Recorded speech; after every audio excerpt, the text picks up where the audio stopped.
First of all, I'd just like to say good afternoon and a really warm welcome to everyone for joining us at our online Scrum event. My name's Anna Roebuck and I'm the marketing manager for Skore, the process improvement software platform.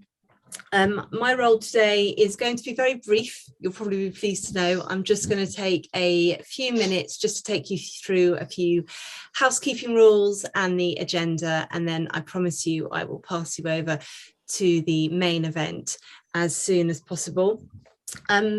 Scrum is our online ideas sharing and learning event for those of you who haven't been here before, that we run bi-monthly, and it's just a great opportunity for us to get together with some experts in the field and really explore the topic, learn a little bit more, but also an opportunity for you to post any questions that you may have, or potentially share any experiences or make any comments that you might like to your peers. So it's an event that we've been running for a number of years with great success, and it's always been a really fantastic event for the Skore team to run. We're pretty informal here, so there aren't really a lot of rules or anything that I need to take you through, but I would also just ask if you please could keep yourself on mute during the panel discussion.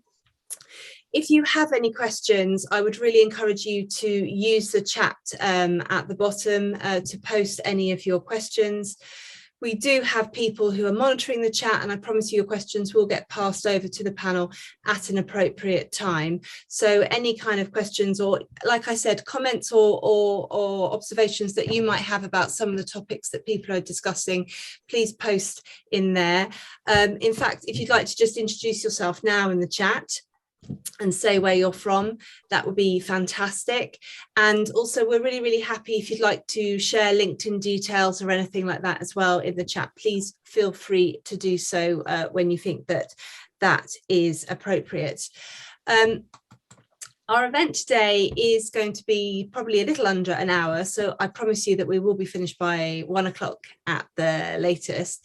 In a moment, I'm going to pass you over to our excellent Chief Commercial Officer, Chris Green, who is going to be hosting our guest panel. We're absolutely delighted to have Ryan Pearcy, Steve Wheeldon and Nick Wadsley with us today. And our guest panel will take over most of the event today, obviously with some time for questions at the end.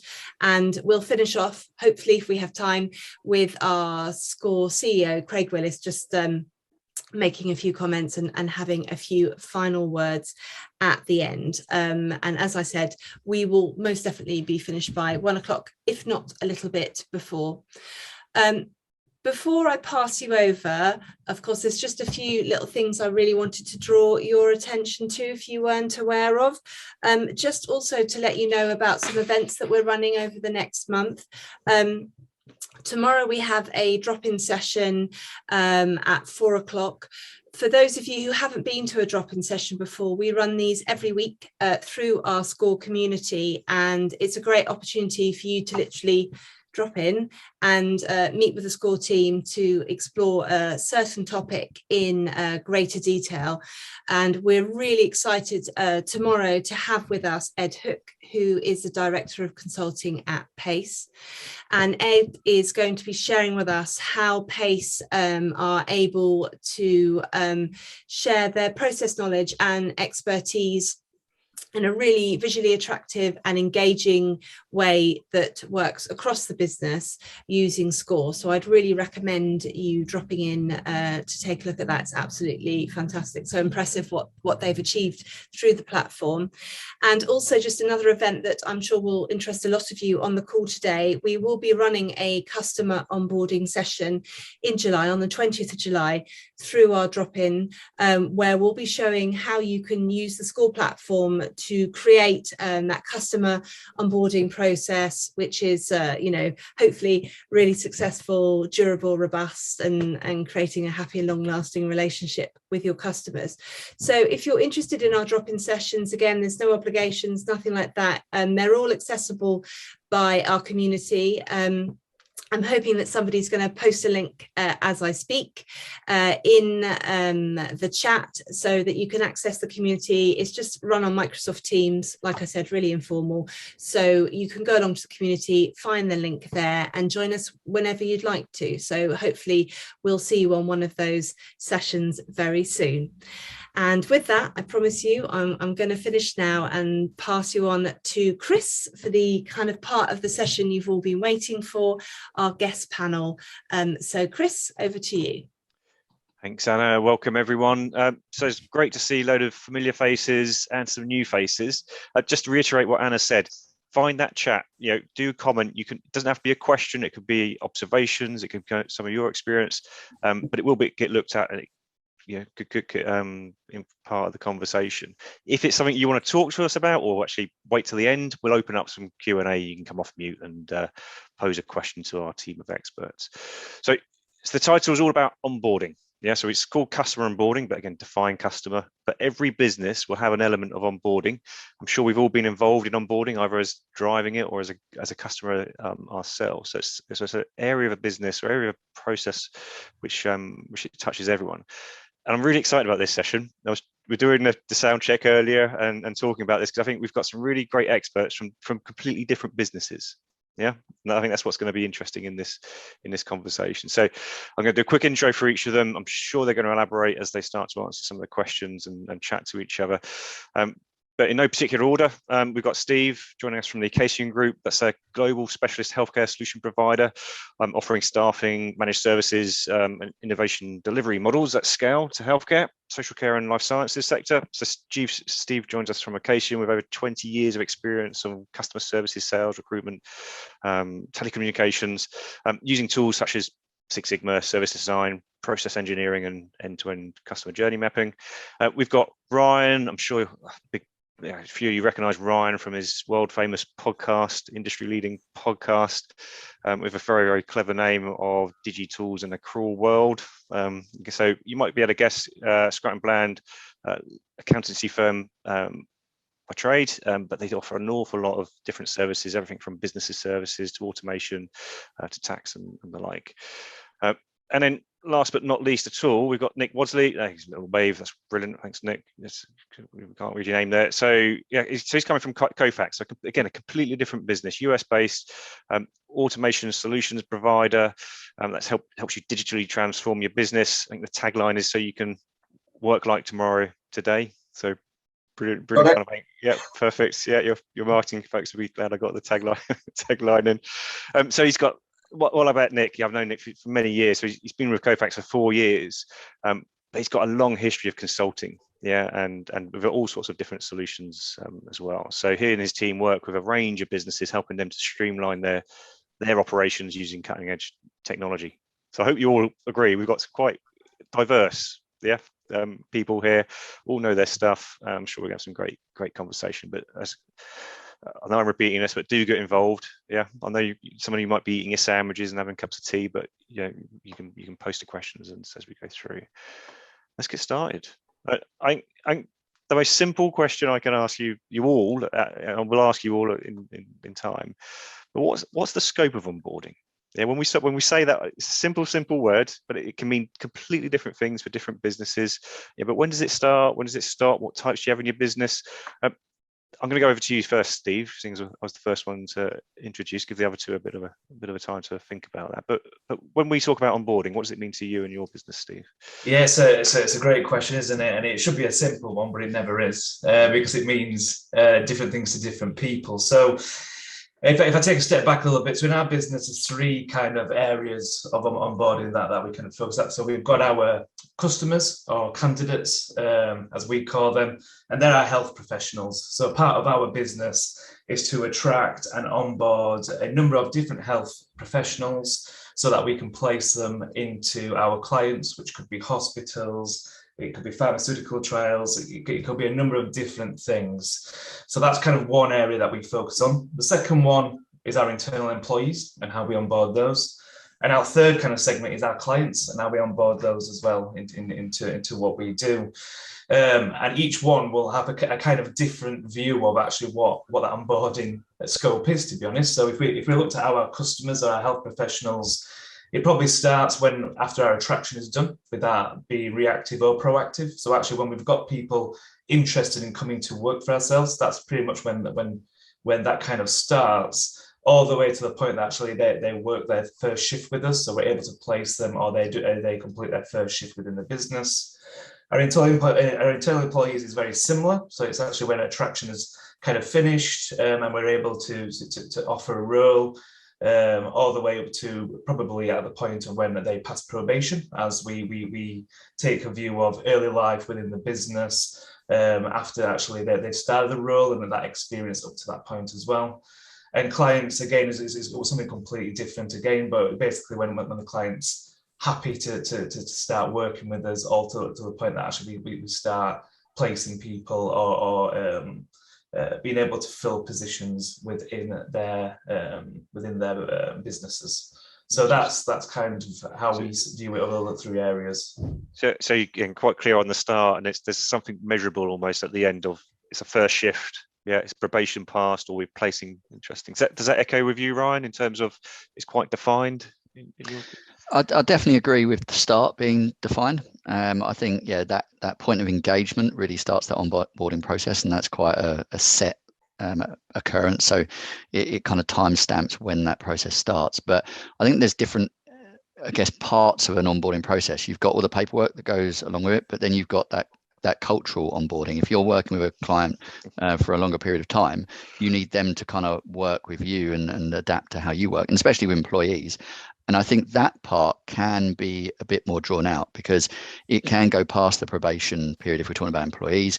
And even if you're, say you're working with a customer, you sometimes, like from the accountancy point of view, you really have to work with them to get them to adapt how they work to fit your mold, and that can be drawn out. So yes, I would say definitely define at the start.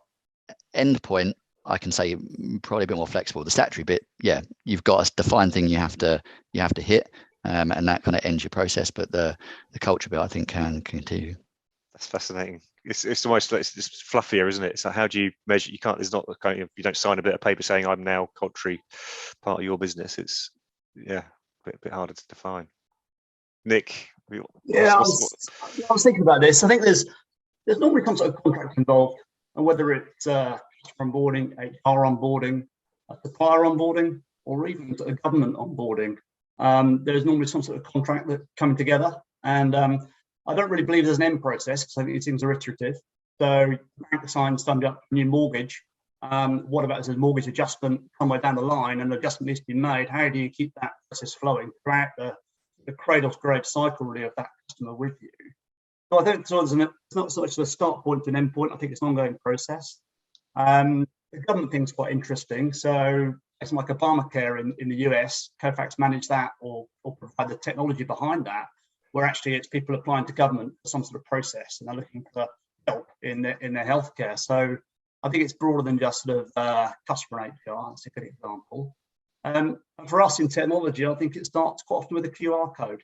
So you can sort of walk in, scan something, pick up a QR code, and suddenly you're into a technology process where you're going to a website, registering, looking at your mobile phone, etc. So, there's lots of nuances about the way the process works. I do think it's continual. I don't think there's an endpoint as such.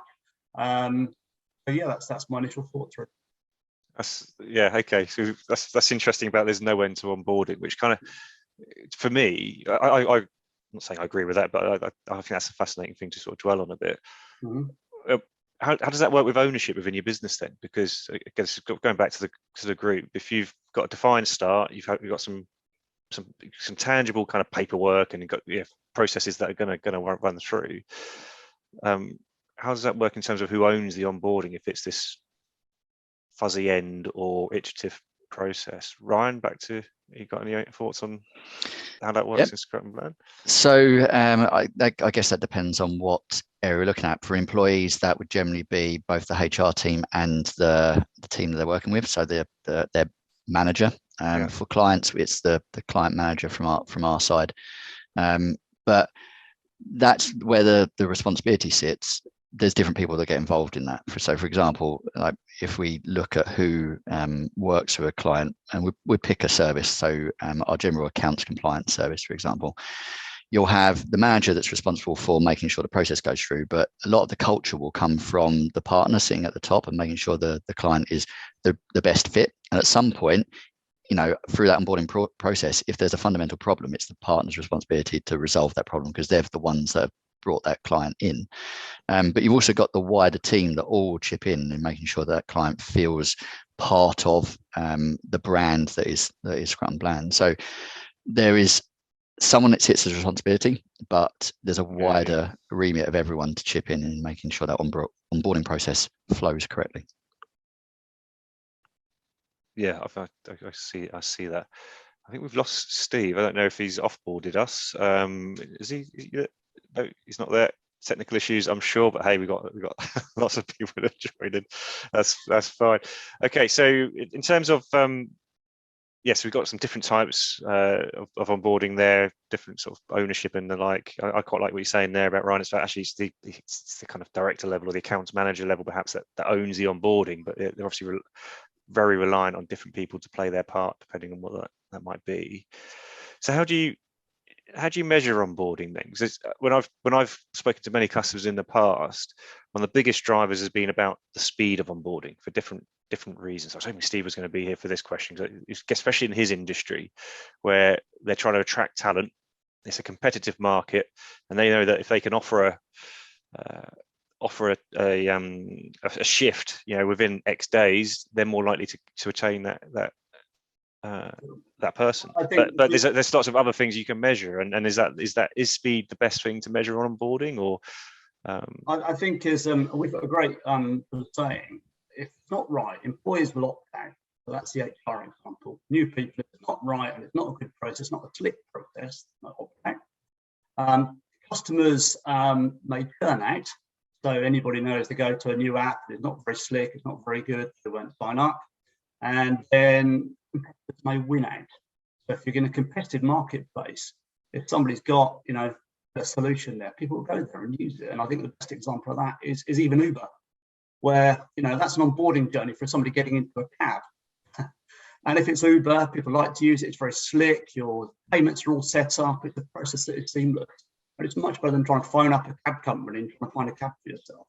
That's an onboarding process. It's a great example where the competitive nature of it has won out and done a lot.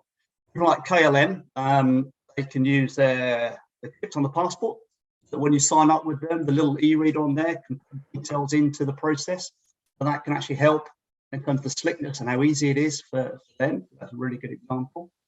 In terms of the HR sort of ideas, things like supply chain, the great driver shortages that we've had recently that have been in the press. We've got one customer with a slick process there where drivers can use their driving license, submit their HGV forms, all be read automatically and processed quickly.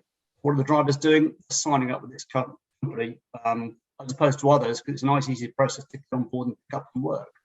And so I think that how can it be measured? There's some key results there in terms of what it's doing for your organisation. There's some great examples of how that can be measured, how it can be improved. I don't think it's just speed either. I think there's a huge amount around operational efficiency. You're talking about HR onboarding. If you're getting people to use their mobile phone to scan their documents, submit them to your organisation, and doing the identity checks as part of that on the way, then actually that's taking a lot of work away from your HR team and plus the admin. They're onto the new prospect, really. So that can improve things as well. And I said the other key part of it is fraud and identity. So with the technology underpinning it, the ability to compare maybe a photograph of an individual with a selfie taken at the time, and the liveness thing where they think so you can see it's live at the time, you can actually eliminate a lot of fraud checks as well. And that's a big concern a lot of companies on board as well. So yeah, a bit rambling, but operational efficiency and fraud. Definitely two key other factors when you're thinking about the impact of it is not just speed. Totally. So what do you measure, Ryan, in terms of onboarding? So welcome back, Steve. So we lost you for a second there. We're talking about the how speed's obviously a factor in terms of onboarding, but how do you measure the success of an onboarding? What sort of factors is that? So Ryan, what? Yeah, so speed is not something we use to measure realistically. A service-based industry, we've got two different types of approach. We've got a project-based approach where we're engaging, we're delivering something, and we're disengaging generally. Or we've got, I guess, from an accountancy long-term point of view, we're trying to build a relationship for life, potentially through multiple generations. We've got many clients that have been with us for like 2 or 3 different generations of people. So speed is not important at this stage. Reducing pain points is, so experience is incredibly important. So making the change of the interaction with that individual as painless as possible, because we need to collate certain information, especially regarding anti-money laundering information, being a chartered accountancy firm. But it's about how they feel as being brought into Team Scrutton Bland as such, and that's not something that is always that tangibly. It's not easy to measure. Really, the only way we can do that is how long they remain as a client, or how engaged they are with us as a client through that process. And each time we work through that, it's about getting feedback. So it's objectively asking them, how was that experience for you? And there's bits that work well in our firm, bits that don't work so well that we know we need to work on. But yeah, speed is not something we measure. It's reduction of pain points and that experience for the client. That's fascinating to me. The fact that you're looking at the length that you'll have that customer with you, as a measure. I was talking to a customer a couple of weeks or so ago where they were having this debate about sales and what they were calling account management, but it was on the onboard. They're bundling in onboarding, and they were doing some analysis saying we could go and win these new customers, but if we just kept these existing customers for 2 months more a piece, it eclipses what we could do in terms of new business. And sorry, Christian, I'll just add on that as well. That from the accountancy delivery point of view, we might start that engagement process, but not start delivering a service for up to 9 months afterwards. And if we did everything incredibly quickly, then in that 9-month period, we've got no engagement with that client potentially, and they're wondering what's going on. So it can be a negative. So it's matching it to actually what are you delivering and how are you delivering it. So the perception could be that you're not engaging with your customers because you're so efficient up front collecting all the information that, it's interesting. And you're probably not catching those problems that they might have in the early days and being able to fix them because you're not. That's fascinating. So Steve, Ryan was talking about the pain points and reducing pain points in the process, and was talking about collecting information. How do you at Acacium chat? That's always a balance, isn't it? In terms of you need to know who these people are, you need to know what qualifications and that they're right to works and the like. But how do you make that as painless as possible? And great question. Apologies for dropping off. Quite timely. Engineers have entered my road, but I'm back. It is a bit of a balancing act for me. So time to hire, as you can imagine, in some part of our businesses is extremely important. We don't need nurses in a few weeks; we need them now, as you can imagine. So this is definitely one of our metrics for certain parts of our business. But to your point about all the different documentation we need, etc., we use funnel reporting is quite important to us. So actually, at the start, at the top of the funnel, where our candidates are coming through, at what points of the process do we have the longest lead times? Do we have dropout within that process? To understand, actually, are we making it more difficult for our health professionals that needs to be? Is it a case of actually it's a behavioural thing? So we need to look at that. And what we also do is overlay experience management surveys throughout the process to get that qualitative feedback as well, to understand how they're feeling through the process, what can we do more of, and try and understand our candidate base far better as well. So these are the factors about our success is actually the experience types to Ryan's point as well. Experience is really important through the process. Yeah, and we just had the question, Craig's put something in there saying if the scope for onboarding is so broad, does it make it more difficult to measure success? I think it comes back to our first question, what is onboarding? If you can't define that clearly, how are you likely to measure the success, isn't it? Yeah, 100%, and even just sort of different answers between myself and Ryan, depending on the industry, depending on what kind of segment you're looking at, it will vary. I don't think there's a bog standard approach that you can lift and shift either. It will always be what's most important to your brand, your company, your sector as well. So it is a very interesting question. One thing I would say is, adding on what Steve said, is that onboarding is the first proper experience that client's going to have of who you are and how you operate. And so getting that right is probably the most important bit of every service you deliver. And it can make or break that long-term relationship that you have with that client.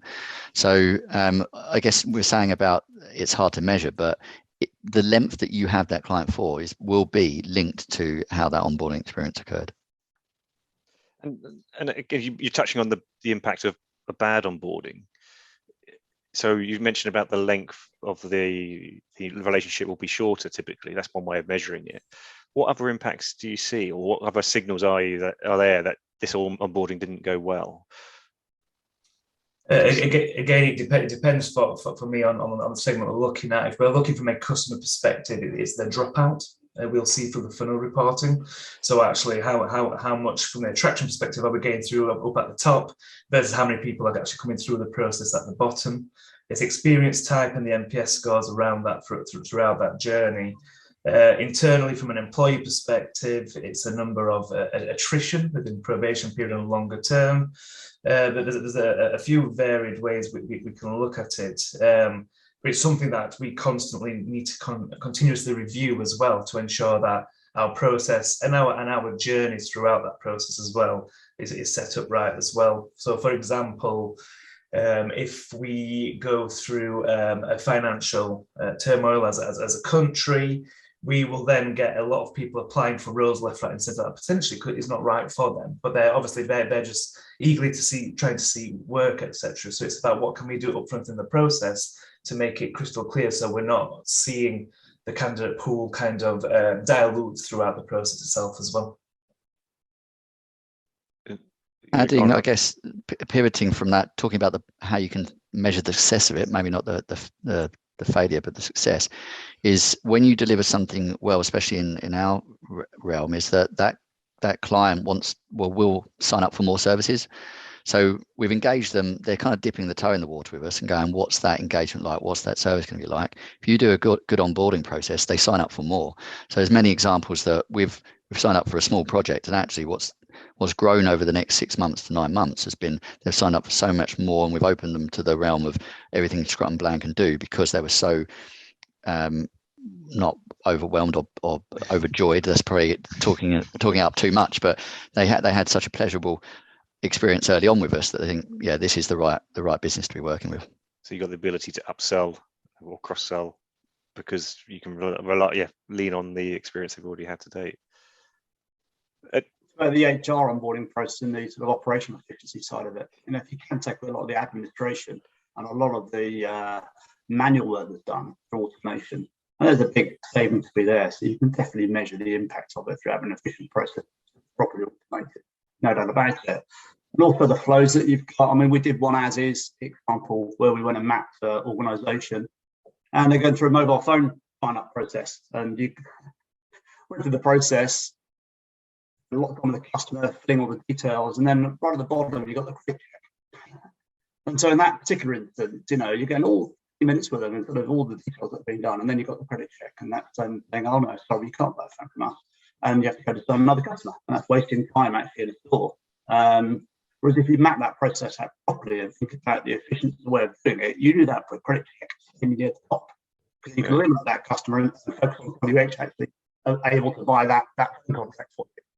Yeah. So I think there's a lot of efficiencies that can be driven and a lot of measures you can take to look at that, and it could be cost saving. It certainly can be a lot of cost saving on admin automation and having an efficient process. For sure.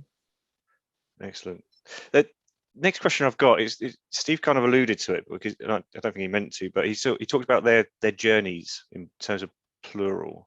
So how customized or how many variations of your onboarding do you have out of interest in terms of, is it one standard, one size fits all onboarding process for customers or new staff members or the like, or do you tailor that? I think Jordana mentioned something earlier about that. Do you tailor the customer journeys or those onboarding journeys for different times?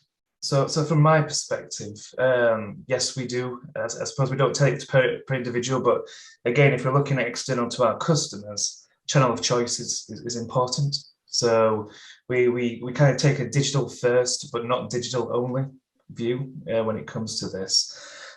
So actually, when we're re-engineering our processes, alongside that, we will also look at persona types across our candidate base and create journeys alongside that. So actually, the process is enhancing our candidate journey throughout that. So if they want to start a digital channel, but seamlessly switch to a more traditional channel and have voice contact or face-to-face, we can do that, and vice versa, switch across back to it as well.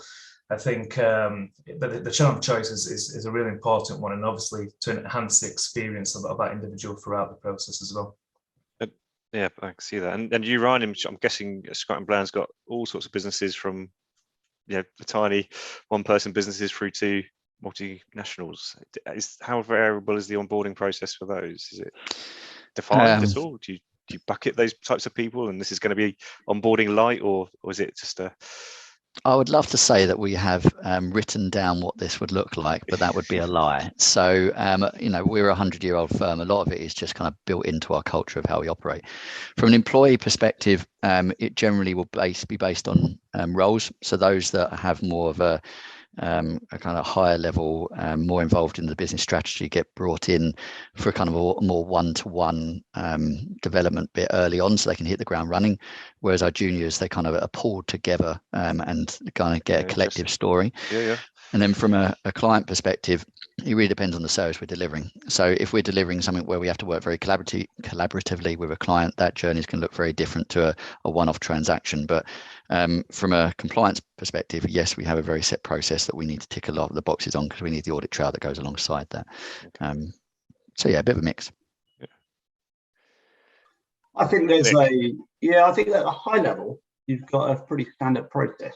As you build on the detail and come down through the layers, obviously it varies depending on what you're doing. And so at a very, very, very high level, I mean, we're typically with our process, we're doing some sort of quality capture. So somebody's signing up to the process, however that may be, possibly QR code, something else. And we've got some sort of quality capture, extraction of information from that process. We're reading a form about them. It might be a driving license, it might be a bill, utility bill or something like that, and we're taking information into the process. We're verifying that information, verifying the individual, identity checks and verification, and making sure that that's the right person applying for the right thing, and we're happy with the process. We're then probably putting something back out to that individual, and we're reviewing it and putting it back out. It might be in a mortgage offer, it might be a phone contract, it might be something with supplier documents, whatever it might be. There's some sort of information that's simulated and put back to the client. Possibly then a signature, final documentation, automated signature, comes back in, and we look at it and process it. And so I think at a high level, this sort of cycle is pretty standard. But as you put on the detail and look at every industry or every sort of individual process, it's nuanced and different. But I think there's some certain steps. So Nick, you're coming from the technology side, and there's loads of innovation there around, like this stuff you just mentioned, about QR codes, digital signatures, uploading information, and automating and the like. So to the other two then, how?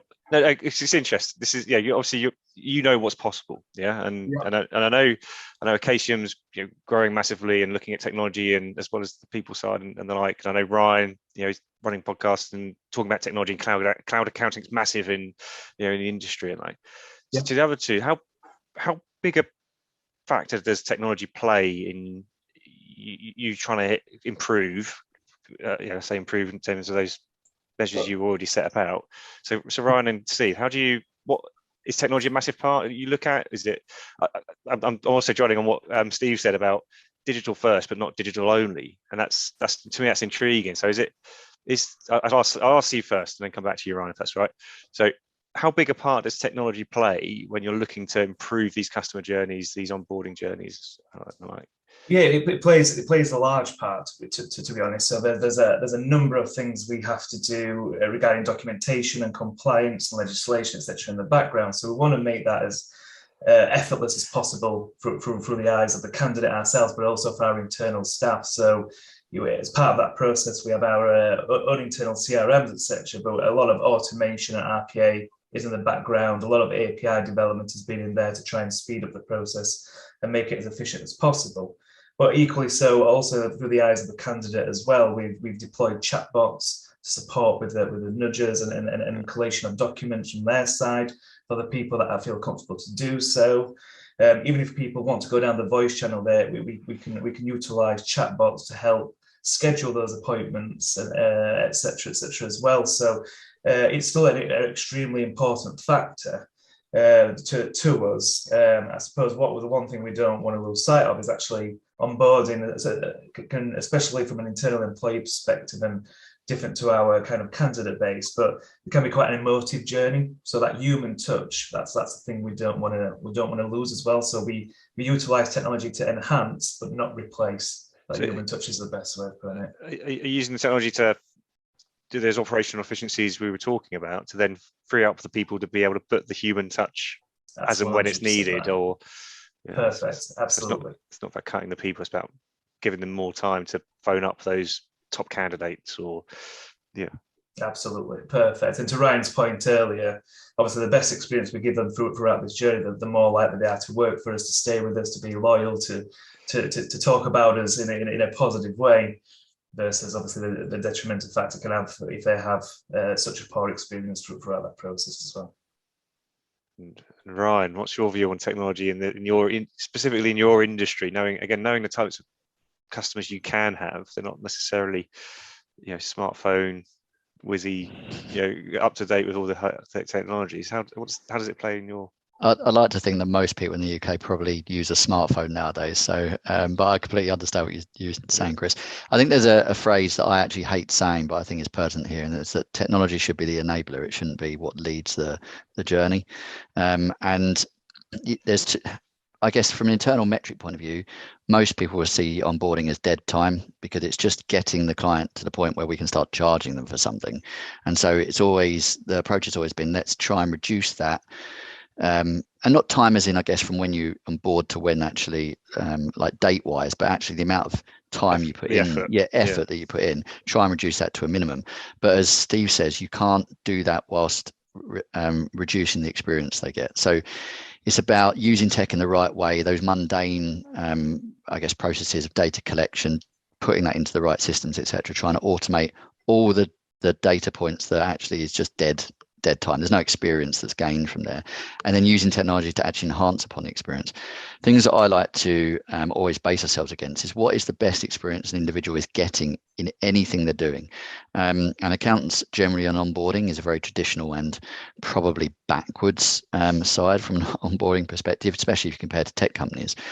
But if I like to compare what we do to maybe what a mortgage company would do, or someone like a solicitor, etc. And you've got some of these that are doing tools where, as soon as they engage, they get a smart kind of email link or text link that says, put your data in here. It's all kind of done once, and it feeds into all those systems.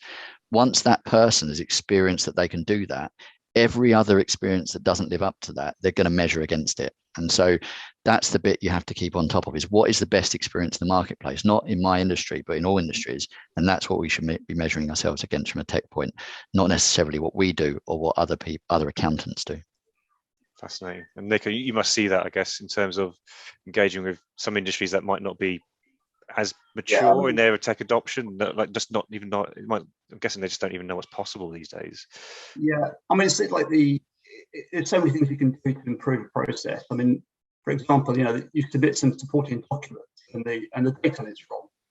Now, how quickly does that HR, that new employee or that customer get notified about that? I mean, in old processes, perhaps it might wait a week or more until that's actually notified. With technology, that can be done instantly. They can know within seconds that document is actually not right. It's outdated. Whatever's wrong with it. It could be the wrong type, whatever it really matter. You can speed up that process and improve the process dramatically. But also sort of really think about the most organisations now in some sort of transformation journey, digital transformation journey. And this information that's coming in from onboarding is like a super feed for that. It feeds information in, it becomes the lifeblood of your organization. And if those documents are right, you take onboarding process in, and when you start dealing with somebody new, if that process is right and that the information is right that you're taking there, it's good to go, and you can use it and enhance on it and build on that profile across your organization. If that information comes in, there's already mistakes in it and issues because perhaps it's been manually keyed or whatever else, you've got wrong information in your business from day one. And so I think getting the process right and getting it joined up is actually key to a successful transformation journey. Indeed, it kind of comes on to me. That comes on to James's question in the chat, and I guess this is one for Steve from a recruitment point of view. But there's two. There's your you're onboarding someone, and then your customers are then onboarding them. How do you try and make that as seamless as possible? Do you feed them the information, or what is that an issue or not? Yeah, so to be honest, it is quite integrated. So if we're saying it from a customer is trying to onboard somebody, then we onboard somebody on behalf of the customer. To be honest, it is quite an integrated journey at this moment in time. I think the use of technology is quite important there, to be honest, about how we share the data and information across both areas. An example of that is actually digital interviews, for example. So we've implemented digital interviews across various number of our brands that allows us to record not only our candidates' responses to our clients' questions, but also the emotional intelligence around that, the body language, etc., and AI in the background, and that's a recording and report that then we can share with our client as well, which is obviously something that we try and set ourselves apart from, and obviously can set ourselves from the competition. But that's probably just one area where we do share that. So it isn't a lift and shift again. It's a bit of a complicated answer, to be honest, but there is certain points across the process that is integrated and replicated with our clients as well. And all the information that can be shared is flowed down, like Nick was saying, wherever. Fascinating. So I'm going to wrap up. I've got one final question for the gentleman, and then we can open it up. You can either put it in the chat, or you can ask. You can come off mute if you put your hands up through the Zoom. So simple one. What is your top tip for onboarding? If you were to share your years of experience in one line, which I know is a bit of an impossible ask. Who wants to go first? Anyone? Should I go first? Shoot. Just because we've not discussed it, but I'm going to pick up on what Steve's been talking about and sharing information. I think obviously with the onboarding process, you're collating a lot of information. You cannot forget about the security in anything you're doing, and making sure that data is secure, and only share what needs to be shared, and do that in a secure way. Because with GDPR and just data security out there, we need to make sure that we are being very compliant. So actually understanding what the complete end-to-end is, and knowing what information, and only that which information needs to be shared at each point. And collated. You don't, we could request too much that we just don't need to request. Yeah, and then it goes back to the experience. Yeah, and speed. Nick, what's your top tip for any business looking to streamline their onboarding? Well, I think firstly, in your analysis, look at replication and gaps. Joined up thinking, try and get it aligned, and then really apply technology and think about one platform to help improve the technology across the process. So get your joined up thinking first, and then look to see where you can put technology to. Cool. Steve, big ask, but what's your top tip? So similar, I suppose. There's no such thing as a perfect process when it comes to this at all. So I would say ensure you've got the right data points at the right points of time throughout the journey itself, qualitative and quantitative, so that you're able to continuously refine and understand actually how candidate behaviours are changing over time, external factors, in order to keep it as efficient and positive experience as possible. Interesting. So you're building on Ryan's one there, but adding the qualitative one, so you can then look at how you improve. That's interesting. That's quite and it's changing, I guess, all the time. Is it what the sort of information you need to be looking at Absolutely. to drive those changes? Brilliant. Thank you, gents. Do we have any questions from the audience, from the crowd? Anyone want to put there? You can put a little hand up icon and come off mute if you want to ask the question in voice, or you can. We've answered all the questions. It would appear. And Colin's moved them to outdoors, which looks like nice. Can I ask one then? More for the other two in the panel. We've talked about using systems to do this, using technology. Do you use one piece of technology for onboarding, or would you use a combination of different technologies and the API connections, or as you mentioned, RPA to do that? To Nick or Steve?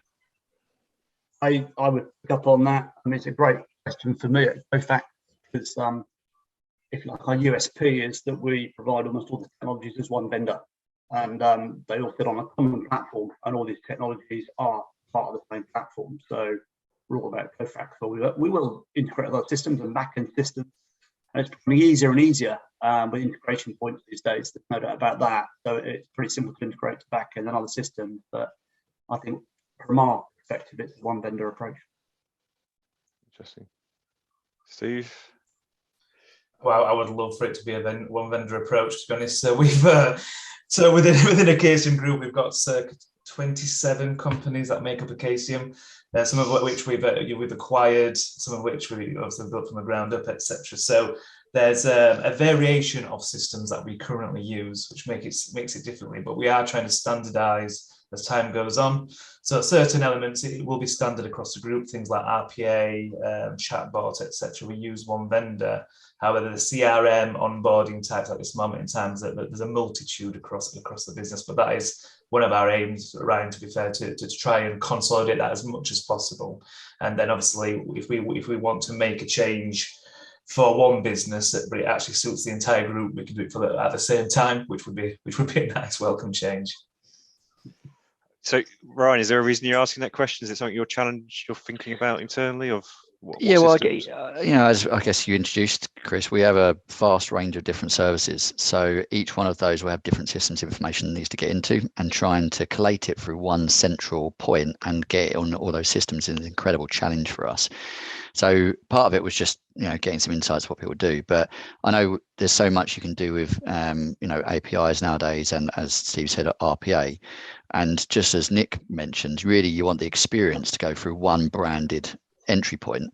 So it's something that we are exploring at the moment, is how we make that experience consistent across our entire client base, very on brand, while still automating as much as possible.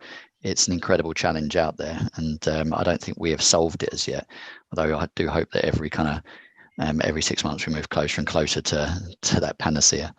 Well, I think if you're asking those sorts of questions, you're on the right tracks. If you know that there's an aspiration to consolidate down or have fewer systems, if needed, if possible, then you're on the right track. Brilliant. Well, unless there's any more questions, do shout if you've got a question for the guys. Well, we've got another few minutes yet, but I'm going to pass over to Craig, who's been sitting at, normally he's part of the panel discussion, but we're given the job today of just sitting in the background, taking it all in, and he's going to deliver a final thought on the subject after listening to all the conversations. Craig. Brilliant, thank you. I think just to start off with saying it's been a fascinating conversation as it always is, but really good to listen to the different perspectives from the different industries and the different panelists. So a big thank you to Ryan, Steve and Nick for taking part today and sharing your experiences, and thank you to all of you who've come along to listen in and ask questions today. I think that's what makes these such rich experiences for all of us when we do these Scrum sessions. I think there was three key things that came out for me. One of them was something that I have to confess I've never really thought about before in terms of onboarding, but I think a lot of the conversation and the discussion is very much what we know. We have all experienced onboarding of some kind or another, whether it's as a customer or onboarding customers into our business as employees or as suppliers. So we've all been on one side or the other of onboarding. And I know it was in the title of the session, and Ryan certainly mentioned it at least once, that onboarding is that kind of first impression for a lot of organizations, and that key moment or key part of the longer term relationship. Getting that first impression right really sets up the relationship moving forward. And I was particularly interested, again, something I hadn't really thought about, but of course makes a lot of sense, is in an accountancy space, you're talking about multi-generational relationships with people that you businesses that you could be working with for 20, 30 years or even more. So getting that relationship right at the beginning is such an important thing. But in terms of the sort of three things that I want to do to draw out, I think the first one, the one that I hadn't really kind of considered before, but again was something that Ryan brought up, which it was that cultural onboarding. I sort of have generally taken a very matter-of-fact approach to this and think about, right, we need to get this this piece of information in the right place, get this system working for this person and so on. But that longer term cultural fit, and I suppose it's one of those things that you might even want to think about before you even would onboard someone, is, okay, what is a good cultural fit for our organization, and should we even be working with that business or that person in the first place? I suppose we do that a lot around hiring anyway, or any good organization should. So I think that's a really important thing that I'm going to take away from this and think about onboarding in future.